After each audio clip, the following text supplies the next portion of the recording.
compare the different methods used in index construction. Calculate and analyze the value and return of an index giving its weighting method. The weight of any individual security in a price-weighted index is calculated by dividing its price by the sum of all the prices of the constituent securities. Price-weighted indices have an advantage of being very simple to create. The most famous price index is the Dow Jones Industrial Average. The disadvantages to a price-weighted index is that it applies an arbitrary weight to each constituent based on their prices. High-priced stocks will have a greater weighting than low-priced stocks. Next, we will take a look at how to calculate the return of a price-weighted index. Consider a 5-stock index with each security and their prices. In this simple example, because there are 5 securities in the index, we will set the divisor to 5. The weight of each security is simply its price divided by the sum of all securities' prices in the index. Security A, for example, has a price of 50, and its weight is 50 divided by the sum of all securities, which is 101.5, giving it a weight of 49.26%. The index value is the sum of each price divided by 5, giving us a value of 20.3.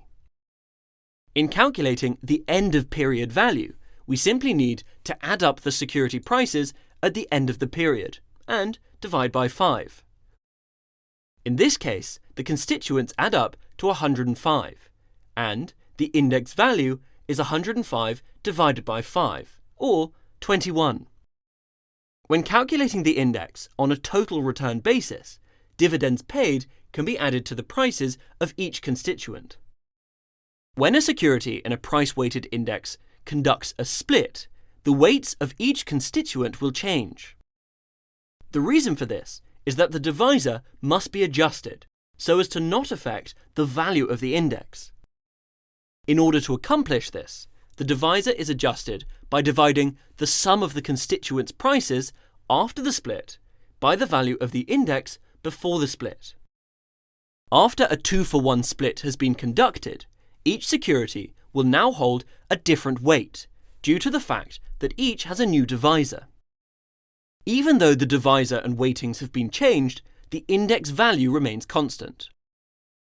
Like a price-weighted index, an equal-weighted index is very simple to construct. In this case, each constituent is equally weighted in the index. For example, with an equal-weighted version of the S&P 500, each constituent would be given a weight of 1/500th. Because each security has the same weight, it prevents any single security from dominating the returns. However, one disadvantage is that larger constituents of a target market would be underrepresented in the index, and smaller constituents would be overrepresented in the index. Additionally, as constituent prices change, they are no longer equally weighted, so the index requires frequent rebalancing. Let's consider the previous 5-stock index. In this case, each security has the same weight in the index, at 20%. Therefore, each security contributes based on their percent return over the period, as opposed to their price return. In this case, security E will have the greatest effect on the index, since it has increased in value by 50%, from 4 to 6.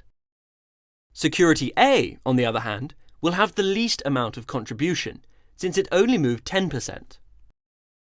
The difference has a drastic effect on the index performance, as compared to the price-weighted index. In this case, the index returned 10.88%, as compared to the 3.45% return of the price-weighted index. In a market capitalization-weighted index, each security weighting is determined by dividing its market capitalization by the total market capitalization of all securities in the index. Let's take a look using our same 5-stock index. The main advantage to a market capitalization weighted index is that the index holds each security in proportion to their value in the target market. The main disadvantage is that it overweights stock whose prices have risen the most, and underweights stock whose prices have fallen the most. This could lead to overweighting stocks that are overvalued and underweighting stocks that are undervalued. Let's take a look at our previous example and include each security's respective market capitalizations. The table shows that the security with the largest market capitalization, security B, will hold the most weight in the index.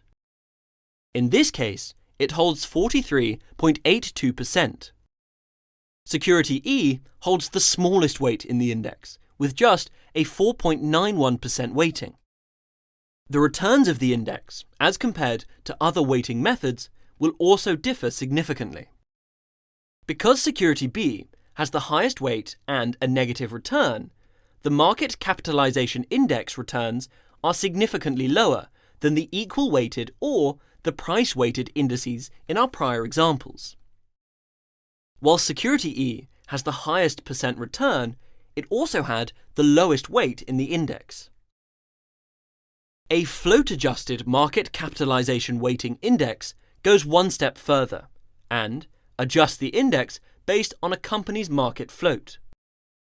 Some companies are closely held by insiders and only have a small percentage of their outstanding shares available to the investing public. Those companies with smaller floats will have a smaller weighting in the index.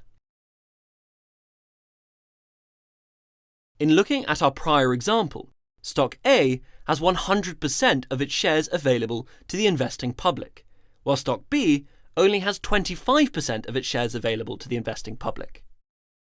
Only those shares that float publicly are included in the index. In this example, stock D has only 2,000 of its 8,000 shares included in the float-adjusted index, giving it a weight of 4.72%. Compare that with the non-float adjusted market capitalization weight of 14.02%. Fundamental weighting attempts to address the disadvantages of market capitalization weighting by placing weights on securities independent of their stock prices. Some examples might include weighting companies based on their book value, cash flows, revenues, earnings, dividends, or number of employees.